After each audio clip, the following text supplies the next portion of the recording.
J'avais besoin d'un accompagnement qui pourra m'aider à m'intégrer dans les domaines de l'école, au fait, dans la scolarité, et qui pourra aussi m'accompagner dans mes projets professionnels à venir. Quand je suis arrivé, on a fait les démarches avec l'ASE et ma minorité n'a pas été reconnue.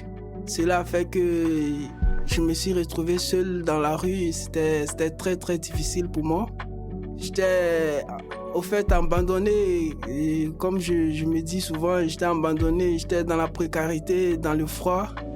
C'était très très difficile, mais j'ai rencontré des personnes, des assos qui m'ont essayé de m'accompagner.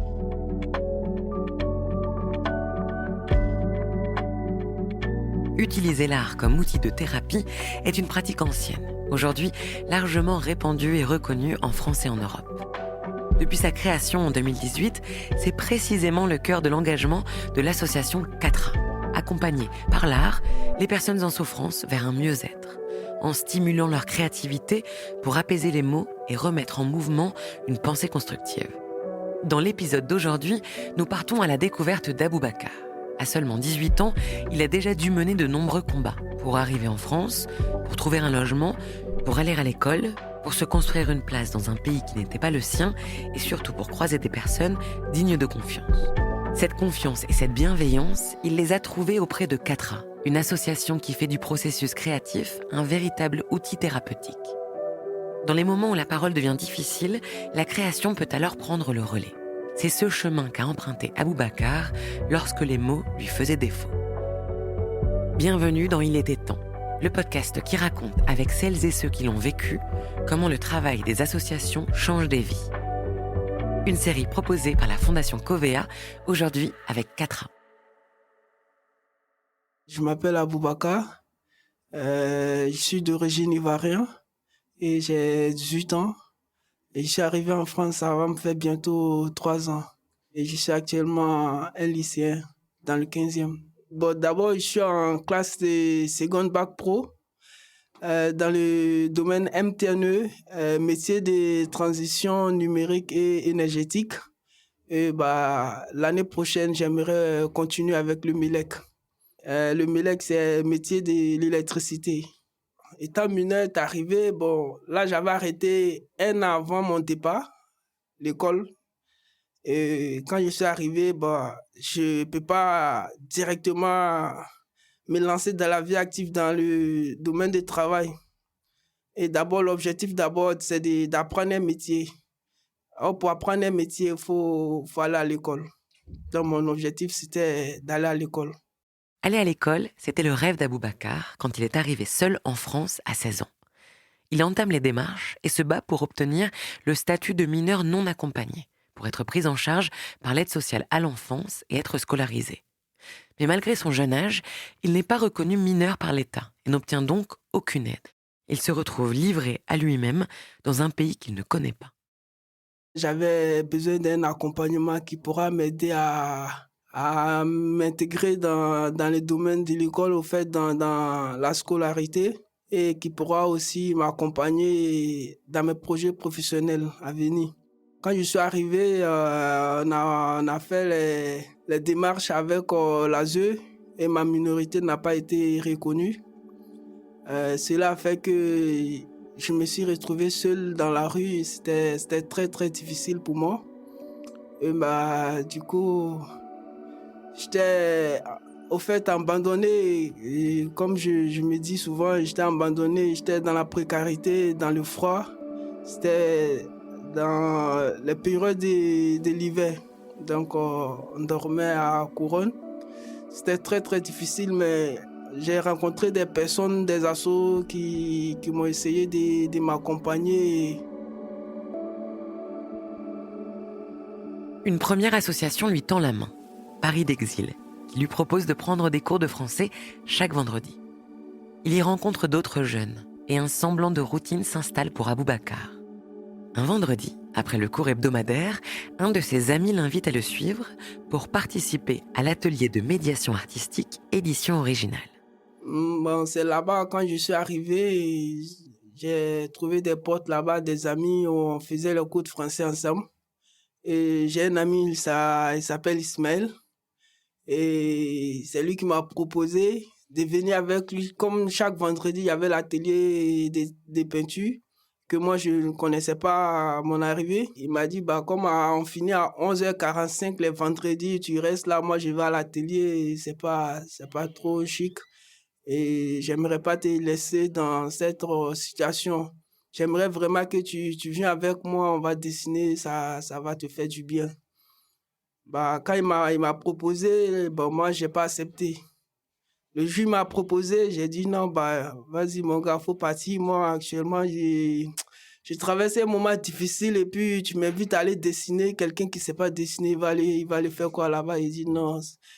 Il dit non, mais quand même, c'est un moment, c'est mieux d'aller rester au chaud et puis tu prends tu essaies de dessiner quelque chose, ça va permettre à te faire du bien, en fait. Donc, moi, je l'ai dit non, bon, pour la première fois, mais ma curiosité m'a poussé et puis je suis parti. Là où Aboubacar met les pieds, c'est dans les locaux de l'association Catra. Catra pour atelier, artistique, accompagnement et art-thérapie. Dans les ateliers, seulement une règle s'impose, ne pas juger le travail des autres et ne pas se juger. Car ici, l'objectif n'est pas de créer des chefs-d'œuvre, mais d'apprendre à apaiser son stress et ses émotions, à reconnaître ses limites et à renforcer l'estime de soi en trouvant ses propres ressources. Quand je suis arrivé là-bas, j'ai vu plein de personnes en la même situation que moi. Et quand j'ai vu, franchement, j'ai vu leur joie, au fait, de la manière ils étaient la convivialité qu'ils étaient dans la salle et puis la communication qu'ils étaient dans la salle. Et puis tout le monde était ensemble, ils rigolaient. Bah, là, j'ai dit quand même, c'est déjà bon de ce que je vois. Parce que c'est des personnes qui sont dans la même situation que moi, mais moi, j'avais pas le sourire, mais je vois des personnes qui traversent tous ces moments, qui arrivent qui arrivent à parler et sourire encore. J'ai dit, ça allait bon en fait, mais je vais quand même essayer, même si je ne sais pas dessiner. J'étais dans la solitude vraiment, parce que j'ai passé tous ces moments, c'était très difficile. Mais quand je suis arrivé, même jour, j'ai rencontré des personnes, on a essayé de parler ensemble. Et puis, bon, c'est comme ça, tout a commencé. Rompre l'isolement est au cœur de l'action de l'association Catra. Pour y parvenir, tous les ateliers sont encadrés par des art-thérapeutes diplômés de l'université René Descartes, Paris 5, rassemblés autour d'une même mission et d'une vision commune. Rendre la création accessible au plus grand nombre et tout particulièrement aux personnes en situation de souffrance ou de précarité. L'association propose pour cela des ateliers individuels ou collectifs de médiation par les arts plastiques, de création libre à vocation sociale et culturelle, ainsi que des séances d'art-thérapie. J'ai pu rater un seul cours. Chaque vendredi, là, j'étais actif. S'il n'y a pas de rendez-vous, j'étais toujours là-bas, même en dehors de l'atelier, à la maison ou dans les parcs, je dessinais. Tous les vendredis, Aboubacar est fidèle au poste. Il progresse et explore de nouveaux horizons artistiques. Du crayon, il passe à l'aquarelle, puis à l'acrylique. Les vendredis se succèdent et se ressemblent. Pendant les 3 heures d'atelier, il couche sur ses papiers les émotions qu'il n'arrive pas à exprimer ailleurs. Pour lui, le dessin devient cathartique. Et après 1 an de pratique, le jeune homme se sent profondément transformé. Quand tu regardes, aujourd'hui, c'est très difficile à comprendre. Tu expliques ça aux gens, ils ne te croient pas parce que c'est pas facile au fait. C'est normal aussi. Tu vois quelqu'un qui quitte son pays, qui quitte sa famille, qui abandonne tout, qui peut dire aujourd'hui on est apatride au fait. À cause de quoi? À l'âge de 15 ans, il y a d'autres qui sortent même à l'âge de 14 ans, il y a d'autres qui sortent à l'âge de 16 ans. Moi, je suis sorti à l'âge de 15 ans. Imagine. Avec tout le parcours qu'on fait pour arriver en France ici, c'est très difficile. À traverser tous ces traumatismes pour arriver ici et puis de voir encore de ce qu'on entendait, c'est pas forcément ça. Des fois, c'est le contraire. C'est très difficile à s'exprimer au fait. Le dessin, au fait, pour moi, c'est très important. Parce qu'aujourd'hui, je peux dire, en dehors de l'école et puis en dehors de l'écriture, je me lance beaucoup dans le dessin, en fait, dans mes temps libres. C'est quelque chose qui moi, est plus que, je peux dire, qui est cathartique pour moi, que ça me permet de me débarrasser de tous mes pensées, de tout ce qui est négatif dans ma tête. Le dessin, franchement, j'ai pas de mots, au fait, à dire, au fait. C'est depuis ce moment que j'ai commencé à m'exprimer, au fait, à travers mes couleurs. J'essaie de traduire quand il y a quelque chose qui ne va pas, qui me fait mal. J'essaie de me soigner avec la couleur. Je dessine, je parle avec la couleur. Donc, c'est pourquoi j'ai dit ça, que la couleur raconte ce que les mots taisent. Depuis son arrivée en France, Aboubacar nourrit un projet intime, écrire son autobiographie. Un rêve devenu réalité grâce à Marie-Laure Coltra et Catherine Larrey, deux arts thérapeutes, qui lui ont donné l'opportunité d'en faire un livre.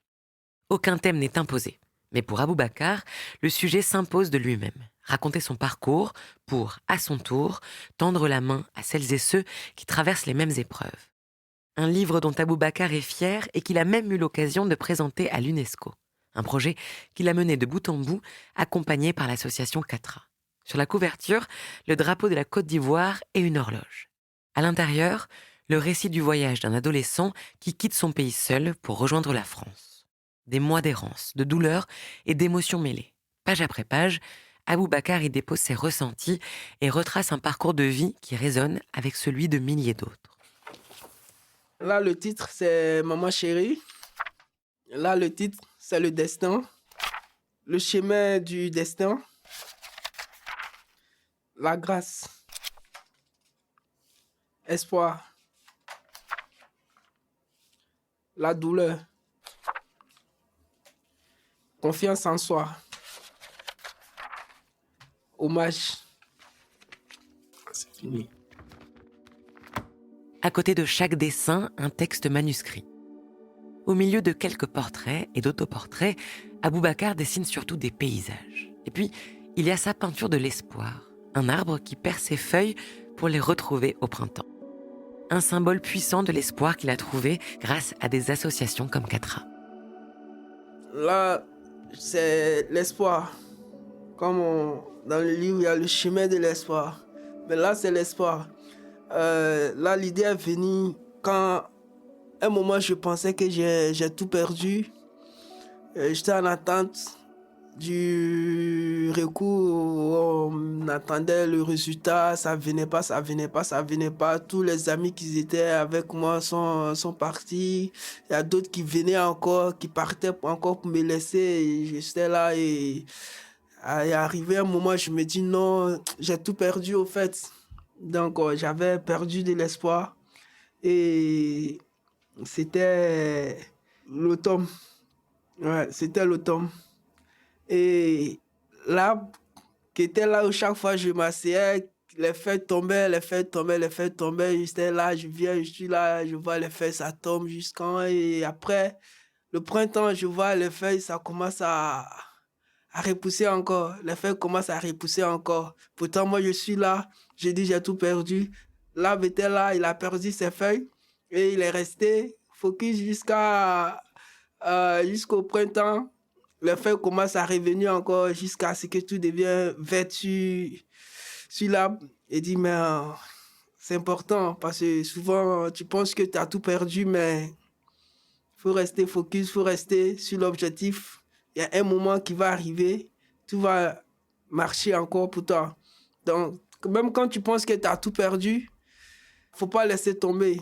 J'ai écrit ça pour essayer de motiver, pas seulement pour moi, mais tous ceux qui vont lire ça, ça peut être un conseil pour eux, au fait. Et voici, j'ai dit, ne laissez jamais la flamme de l'espoir s'éteindre. Ne vous découragez pas. C'est souvent la dernière clé du trousseau qui ouvre la porte. Même quand il te semblera que tu as tout perdu, pense aux arbres. Eux aussi perdent leurs feuilles en automne, mais ils restent debout en attendant les jours meilleurs du printemps. Le temps a toujours le dernier mot. Le temps, il y en a fallu pour s'ouvrir et se soigner avec l'art et trouver sa place. Grâce à sa persévérance, sa résilience et sa participation assidue aux ateliers, Aboubacar est devenu plus qu'un participant, Il est désormais un fier membre du conseil d'administration de Catra, prêt à s'impliquer toujours plus dans la vie de l'association. Être membre, c'est comme tu fais partie de l'association, pas seulement participant, mais tu peux donner des avis pendant des réunions, tu peux être convoqué et puis tu peux donner des idées aussi. On peut aussi prendre des décisions aussi, c'est important. Aujourd'hui, Aboubacar a trouvé sa voie et en trace une nouvelle pour son avenir. Élève motivé en seconde professionnelle, il s'oriente vers les métiers de l'électricité. Si sa situation reste précaire, il a désormais un toit au-dessus de sa tête. Et surtout, il se sent guéri et plus serein. Aboubacar garde une profonde gratitude pour Catra, cette association où il a trouvé du soutien et découvert son talent. Pour moi, ils ont ouvert de l'espace au fait dans mon cœur que je peux pas estimer au fait.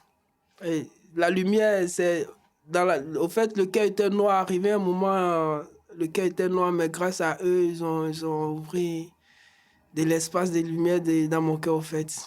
Ça m'a fait du bien franchement et en plus ça m'a aussi donné la voix. Grâce à eux aujourd'hui j'arrive à parler. Aujourd'hui grâce à eux je suis devant toi, je parle. Avant, je ne parlais pas. J'ai fait presque 1 an avec eux, je ne parlais pas. Mais grâce à eux, aujourd'hui, j'arrive à m'exprimer, au fait. Pas seulement par la couleur, mais au fait, par la voix même, j'arrive à m'exprimer aujourd'hui. Souvent, c'est dans les moments difficiles qu'on découvre un talent en soi. C'est dans ces moments difficiles, moi, j'ai découvert ce talent, au fait. Tu peux avoir un talent caché, mais toi-même, en réalité, tu ne sais pas que tu as ce talent. Donc, souvent, il faut passer des moments difficiles pour découvrir tout ça. Donc, c'est exactement ça.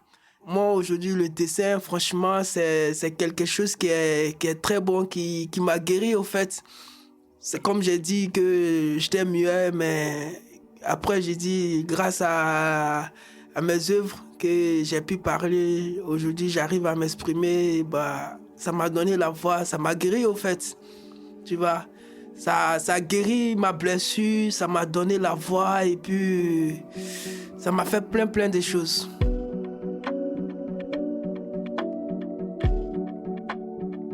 En 2024, l'association a aidé des mineurs non accompagnés, mais aussi des enfants victimes de violences sexistes et sexuelles, des femmes en situation de précarité, des personnes victimes de traite et de prostitution, des enfants et des jeunes atteints de troubles autistiques. Pour découvrir plus en détail la mission et les activités de l'association Catra, rendez-vous sur leur site.